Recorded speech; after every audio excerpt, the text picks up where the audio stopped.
Surface tension का एक काफ़ी अच्छा सवाल है। तो आइए पहले प्रॉब्लम को समझते हैं। देखिए, यहाँ पर गिवन है आपको एक सॉफ्ट फ़िल्म जो कि फ़ॉर्म हो रही है 2 स्क्वायर्स के बीच में। यहाँ पर इनकी आप साइड देख सकते हैं 4A और ये रही आपकी सॉफ्ट फ़िल्म, ठीक है? नाउ इसमें से जो बड़ा स्क्वायर है इसको हॉरिज़ॉन्टली हेल्ड किया जा रहा है और छोटे वाले को धीमे-धीमे नीचे जाने दिया जा रहा है। तो आपको एक सिचुएशन दिख रही है। इस सिचुएशन में जाने के बाद ये जो आपका लोअर वाला स्क्वायर है ये इक्विलिब्रियम की पोज़ीशन में पहुँच जा रहा है। नाउ यहाँ पर आपको गिवन है सरफेस टेंशन की value T, mass per unit length of the wire है आपकी लैम्ब्डा, G आपके acceleration due to gravity, right? और यहाँ पर आपको H इस तरीके से गिवन है। नाउ यहाँ पर आपको बताना है इस n की वैल्यू, ठीक है? जो कि एक इंटीजर होगी। आई होप प्रॉब्लम आपको क्लियर है। अब बात आती है इसको सॉल्व कैसे करें। तो जो प्रॉब्लम में गिवन है हम लोग उसी का हेल्प लेते हैं। नाउ यहाँ पर ध्यान दीजिए, इस कंडीशन में जो आपका ये जो स्क्वायर है ये इक्विलिब्रियम में है। यानी कि इस कंडीशन में इसका जो वेट नीचे लग रहा होगा उसको कोई ना कोई फोर्स ऊपर की से बैलेंस कर रहा होगा। अब ये फोर्स कहाँ से आ रहा होगा? तो जाहिर सी बात है ये फोर्स आ रहा होगा आपका सरफेस टेंशन की वजह से।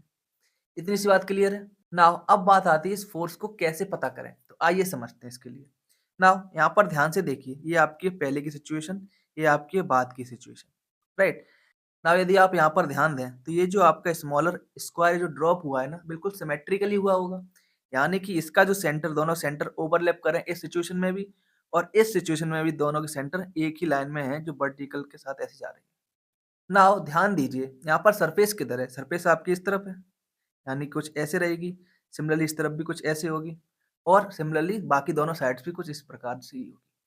अब ध्यान दीजिए, यहाँ पर जो सरफेस इस तरफ है तो सरफेस वाला जो फोर्स होगा वो भी इसी तरफ होगा। मान लेते हैं ये F है, राइट? अच्छा, हमारा जो वेट है टोटल वो तो है आपका डाउनवर्ड डायरेक्शन में, राइट? इस तरफ।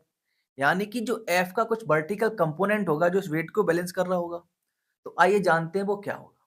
नाउ यदि आप यहाँ पर ध्यान दो तो ये जो F है, ठीक है, वर्टिकल के साथ कोई ना कोई एक एंगल बना रहा होगा, ठीक है? उस एंगल को हम लोग कैसे कैलकुलेट करें? तो इसके लिए आप ये समझिए, जैसे कि हम लोग यहाँ पर इमेजिन कर चुके हैं कि यहाँ पर ये दोनों के क्या है, जो सेंटर है वो वर्टिकल डायरेक्शन में है और ऐसे ओवरलैप कर रहे हैं।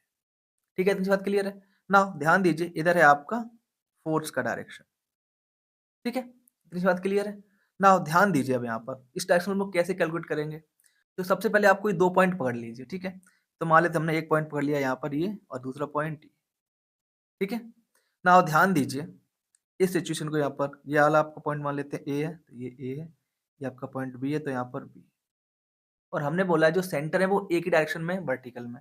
तो ये हो गया इसका सेंटर और ये हो गया इसका सेंटर। बात यहाँ तक क्लियर है? इसको और अच्छे से समझने के लिए हम यहाँ पर एक फर्स्ट फिगर की तरफ जाते हैं, ठीक है?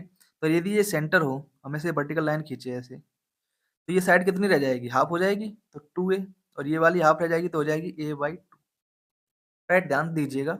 नाउ ये जो डिस्टेंस एक्स्ट्रा बच रही है, यदि मैं इसको ऐसे कर दूँ, ये डिस्टेंस, ये कितनी रह जाएगी? 3a/2, right? सीधी सी बात है, 2a से हाफ a जाएगा, 3a/2 बचेगा। अब इसी बात को हमने यहाँ पर ऐसे लिखा हुआ है, ध्यान दीजिए। तो ये आपकी क्या हो जाएगी? a/2, ये हो गई आपकी a/2 और एक्स्ट्रा जो है वो 3a/2 है। ये दोनों लाइन आपस में पैरेलल होंगी, this one and this one. हमें निकालना है थीटा, निकाल सकते हैं आसानी से, राइट? अब यहाँ पर ये भी आपकी एच है और ये, इसका यूज करके हम लोग थीटा वगैरह निकाल सकते हैं। ये आपका क्या हो गया? Right angle triangle, right? ये आपका राइट एंगल ट्राइंगल हो गया, ये आपका थीटा, ये आपकी एच और ये 3a/2 है। इसको आप पाइथागोरस थ्योरम का यूज करके कैलकुलेट कर सकते हैं। यहाँ तक क्लियर है? अब जो सबसे इंपॉर्टेंट बात आती है वो ये है कि यहाँ पर जो फोर्स लग रहा होगा वो कितना लग रहा होगा? तो ध्यान दीजिए, यहाँ पर मान लीजिए सरफेस टेंशन है आपकी टी सरफेस टेंशन है। अब इसकी टोटल लेंथ कितनी है छोटे वाले स्क्वायर की? वो आप बोलोगे 4a। ये हो गया टोटल फोर्स जो इस डायरेक्शन में लग रहा था, राइट? इसका वर्टिकल कंपोनेंट लेना होगा आपको, तो यहाँ पे क्या आ जाएगा देखो, यदि फोर्स इस डायरेक्शन में लग रहा है तो इसका कॉस आएगा, कॉस आ गया, कॉस थीटा। अब यहाँ पर ध्यान दीजिए, सबसे इंपॉर्टेंट बात है, यहाँ पर दो फ्री सरफेस है, ठीक है? एक इनवर्ड, एक आउटवर्ड, राइट?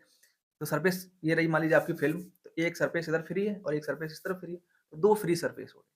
तो नेट क्या हो जाएगा? Total vertical direction force, this one, right?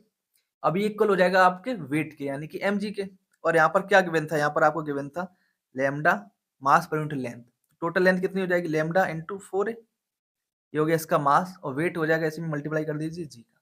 यानी आपको दो क्वांटिटीज मिल गई। अब आपको क्या करना है? इनको इक्वल बना देना है, राइट? नाउ बस आप जैसे इसको इक्वल बना दोगे, ये आपकी हो गई फाइनल इक्वेशन।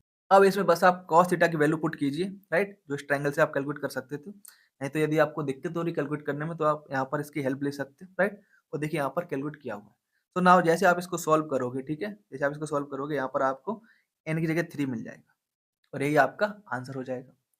तो आई होप इस वीडियो से आपने बहुत कुछ सीखा होगा। तो प्लीज़ वीडियो को लाइक कीजिए, चैनल को सब्सक्राइब कीजिए और दोस्तों के साथ शेयर करना बिल्कुल ना भूलें। Thank you and have a nice day.